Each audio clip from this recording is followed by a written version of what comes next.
지난해 신천지 대규모 행사에 지자체장 중에서는 유일하게 축전을 보내 논란을 자처한 백경현 구리시장이 이번에는 통일교와 유착 의혹을 받고 있습니다. 백 시장은 방역법 위반 혐의로 재판을 받고 있죠. 2021년 12월 통일교 행사에 참석해 식사까지 했고 코로나19 확진 판정을 받았는데 동선을 거짓으로 보고한 겁니다. 검찰은 백 시장에게 징역 6월, 집행유예 1년을 구형했습니다. 그런데 2월 2일로 예정됐던 선고일이 3월 7일로 연기되더니 오는 4월 13일로 한 차례 더 연기됐습니다. 백 시장에게 실형이 선고되면 자칫 시장직을 잃을 수 있는 상황에서 시간 끌기로 꼼수를 쓰는 것 아니냐는 비판이 나오는 이유입니다. 그런데 백 시장은 지방선거 출마를 앞두고도 통일교 행사에 갔던 것으로 확인됩니다.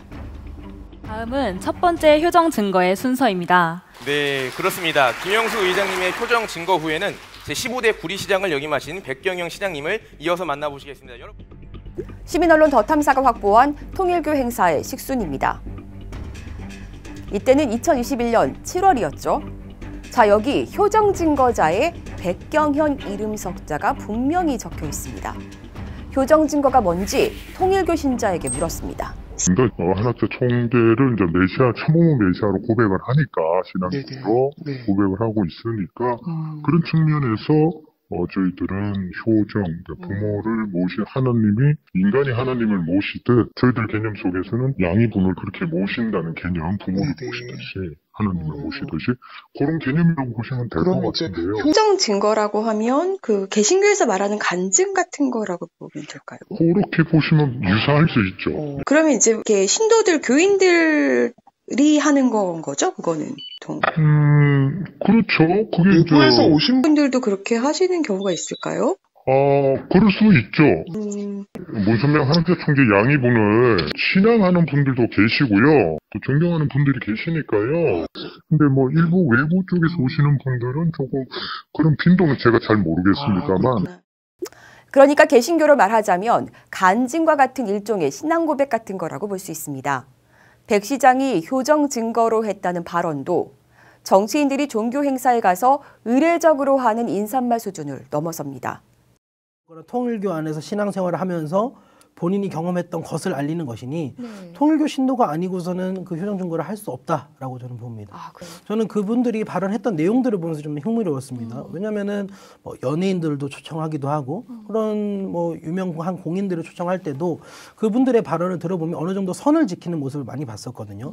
뭐 한학자나 문선명을 신격화하는 그런 뉘앙스를 주는 표현들은 하지 않는 것을 많이 봤는데, 그리고 그분들이 쓰는 용어들을 보면 통일교 신도인가라는 의구심이 드는 표현들이 되게 많았거든요.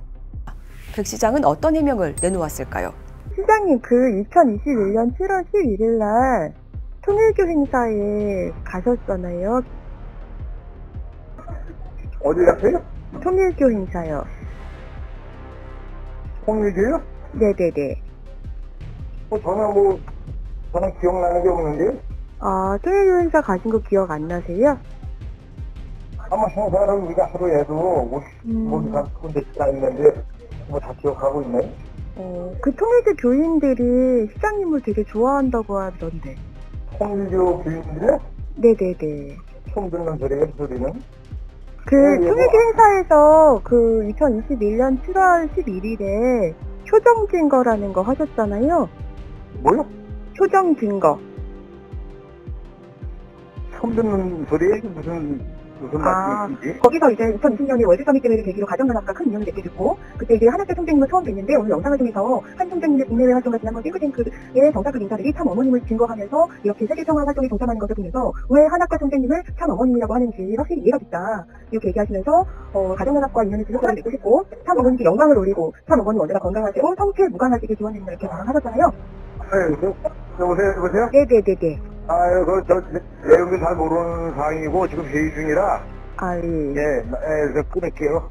여보세요? 통일교. 이후 백 시장에게 문자 메시지를 보내고 해당 발언을 한 사실을 인정하는지, 통일교 신자가 아니라 선거철에만 통일교 행사에 간 것이라면 그 이유가 무엇인지, 통일교를 어떻게 인식하는지, 현재 방역법 위반으로 재판을 받는 상황에서 선고일을 미루는 이유가 무엇인지 등을 물었지만 답은 없는 상태입니다. 자, 그런데 이 행사에 또 초청받은 사람이 있습니다. 당시 김형수 구리시 의회 의장입니다. 지금은 전직이지만 그때는 현직이었죠.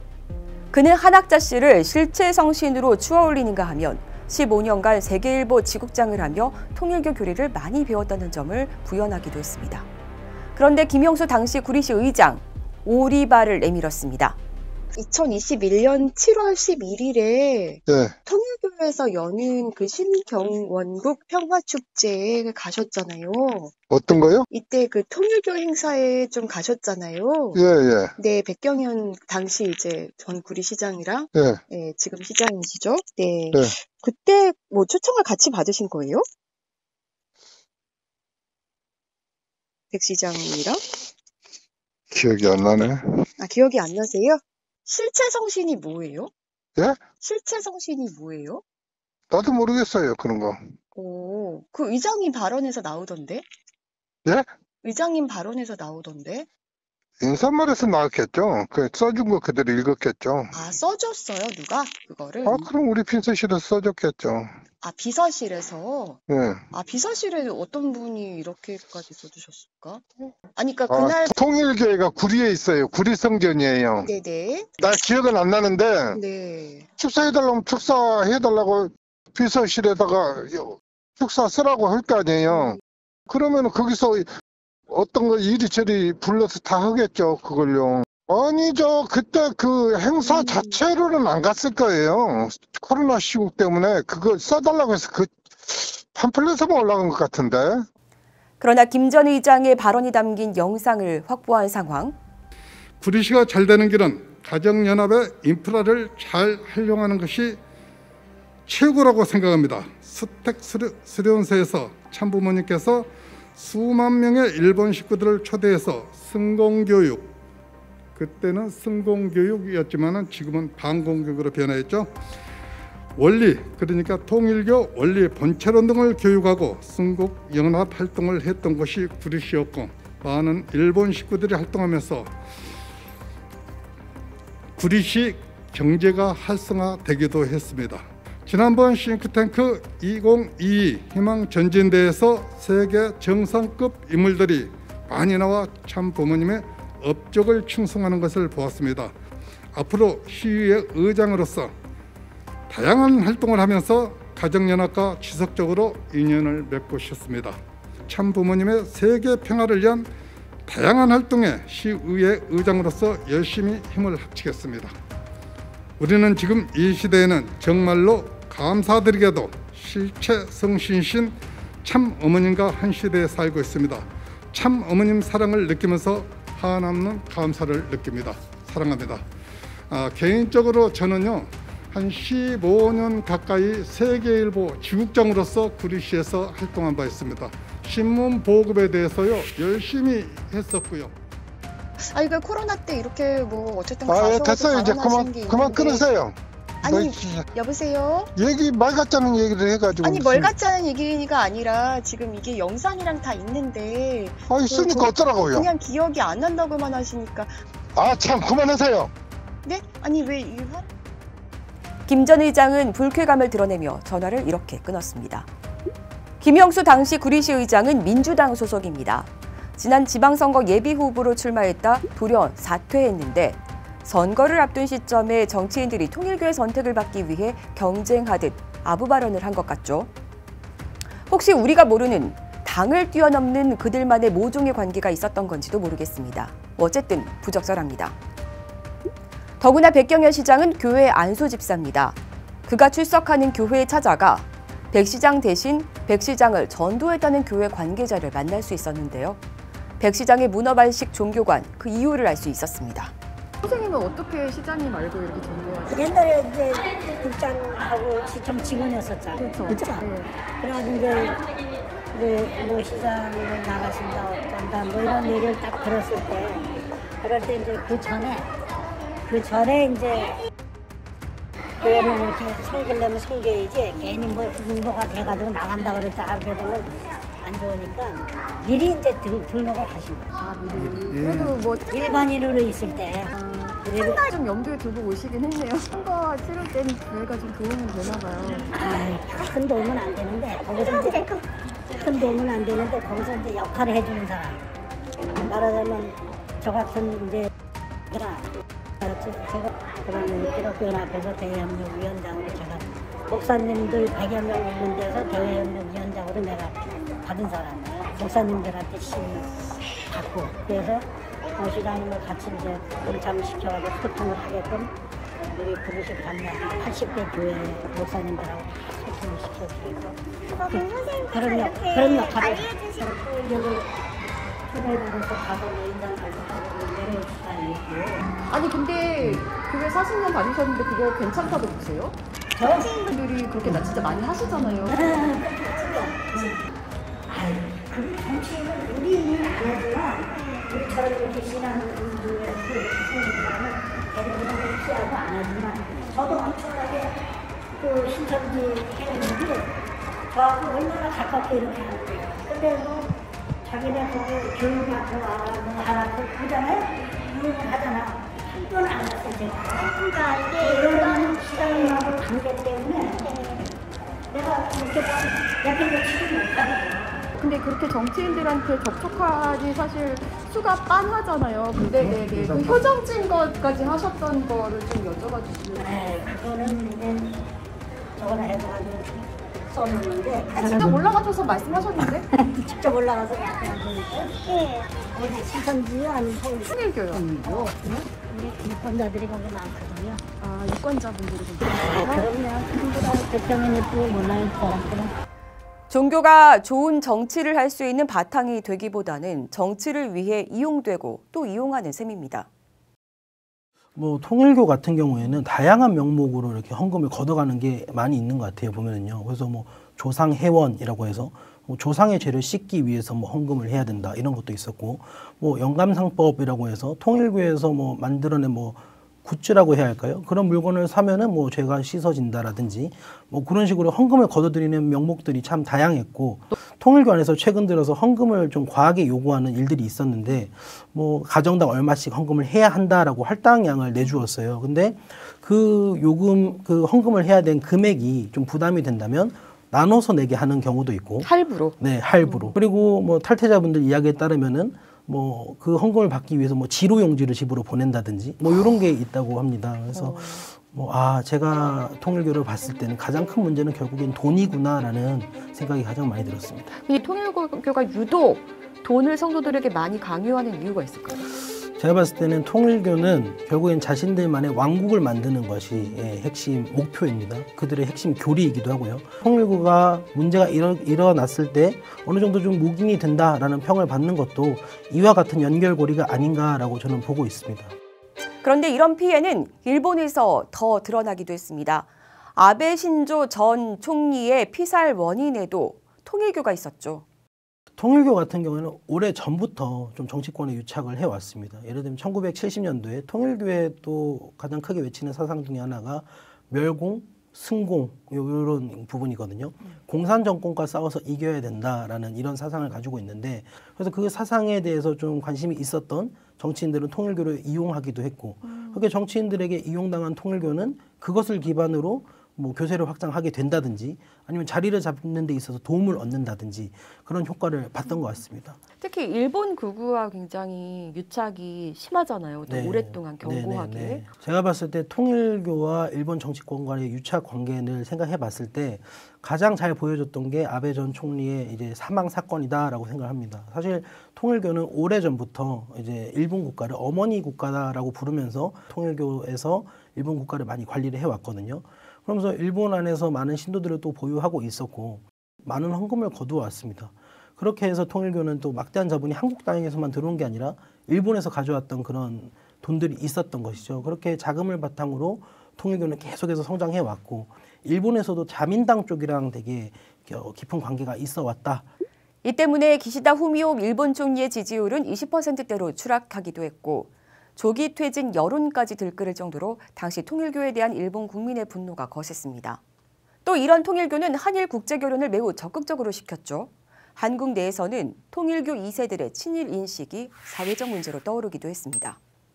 제 집사람도 일본 사람인데, 저는 95년도 이제 저희들은 결혼을 축복 결혼이라고 얘기를 하는데요. 네. 왜냐면 또 여기 한일 가정 자녀들이 많으니까 우리 애들도 다 이중가 접촉해야 되는데, 그러니까 일본에 대한 어떤 기본적인 관점들은 그렇게 갖고, 양이분을 참부모 메시아로 믿으니까, 그 권능의 메시아 권능으로 저희들은 뭐 축복받았다고 믿고 있는 거죠. 전문가들은 이런 통일교가 한국의 거대한 사이비 종교들의 형님뻘이라며 족보를 제시합니다. 통일교하고 이제 신천지의 관계는 교리적으로 이제 연관성이 있고. 교리적으로요? JMS도 통일교 교리를 차용한 거잖아요. JMS는 정명석은 아예 통일교 교리를 한 70% 정도를 그냥 그대로 갖다가 베껴 쓴 거고, 거기다가 한 20, 30% 이제 몇 가지만 갖다 이제 얹은 거고, 신천지는 그 정도는 아닌데 교리적인 연관성이 있게 된 거예요. 통일교의 아류에 있던 사람이 신천지에 들어와서 이만희 교주에게 이제 성경을 조금 들으면서 자기가 알고 있던 걸로 신천지 교리를 다 이렇게 혼합해서 체계화시킨 게 신천지 교리거든요. 요거는 이제 85년경의 얘기고요. 2007년경부터 통일교의 박보희 씨가 이제 여기 연관이 되면서 통일교의 평화를 이제 내세워서 하는 막 세계적으로 문선명이가 돌아다니면서 했던 그런 활동을 했던 게 있거든요. 70년대, 80년대. 그런 통일교 홍보, 쉽게 말하면 마케팅 전략을 그대로 신천지에 접목시켜서 2007년, 8년부터 해서 그거를 그대로 통일교 따라하기를 하는 겁니다. 교세는 국내는 신천지가 10배도 더 됐죠. 통일교는 실제로 국내 교세가 약해요. 그런데 일본 쪽에 거의 뭐 20만 이상 있을 거라고 보니까 국내에는 신천지가 훨씬 많고, 재정적인 거는 통일교가 훨씬 많을 수밖에 없는 게, 통일교는 기업화돼 있고 신천지는 기업형 사교 집단은 아니니까. 이 신천지랑 통일교랑 좀 그래도 뭐 관계가 나쁘진 않은 거죠, 지금도? 좋았죠. 서로 이제 상부상조하는 마치 그런 관계였죠. 박보희가 중간에 개입이 되면서 아주 큰 형님뻘이 되는 거죠. 어떻게 보면 이제 크게 놓고 볼 때 이만희한테는 저 문선명은 아주 대선배 격이니까, 이제 족보로 따지자면 이만희 교주가 처음에 몸담았던 그 박태선이라고 하는 전도관의 박태선과 문선명이가 같은 이제 그 시대, 동시대에 아주 큰 한국 교회의 이단의 양대 계보를 이루었으니까, 정명석은 문선명 산하에서 가장 성공한 교주, 이만희는 박태선 산하의 후계에 가장 성공한 교주라는 측면에서 JMS 정명석과 신천지 이만희는 어떤 연관이 있다, 이렇게 볼 수 있죠. 조직력과 세를 가진 신천지, 또 자금력을 가진 통일교가 서로 호의적이다. 그런데 각자 자신들의 왕국 건설을 꿈꾸는 이들이 모두 유독 유착된 정치권이 있다면 어떻게 느껴지십니까?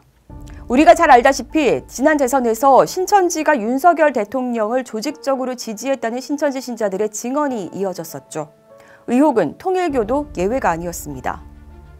신자들에게 윤석열 후보를 뽑으라는 문자 메시지가 전송되기도 했는데, 이때 통일교는 개별 소행이라는 취지로 변명했습니다. 문선명과 한학자를 메시아로 추앙하는 종교 집단이라는 점을 고려할 때 얼마나 납득할 수 있는지는 의문입니다. 어찌됐든 윤석열 대통령이 당선된 후 일본에 대한 굴종 외교가 이어지고 있고, 덕분에 추락하던 기시다 총리의 지지율은 반등했습니다. 이 시점에 지난 대선을 앞두고 새벽 예배 설교에서 했던 발언이 곱씹어집니다. 이제 대선을 놓고 누가 하늘 뜻을 받들어서 이 민족을 하늘 앞에 책임할 수 있는 나라로 이끌어갈 것이냐, 5년 연장을 할 것이냐, 앞당길 것이냐를 놓고 여러분이 잘 판단해야 될 것입니다. 알겠어요? 예. 한국 문제는 남북한이 하나 되기 위해서는 주변의 우방을 많이 갖고 있어야 됩니다.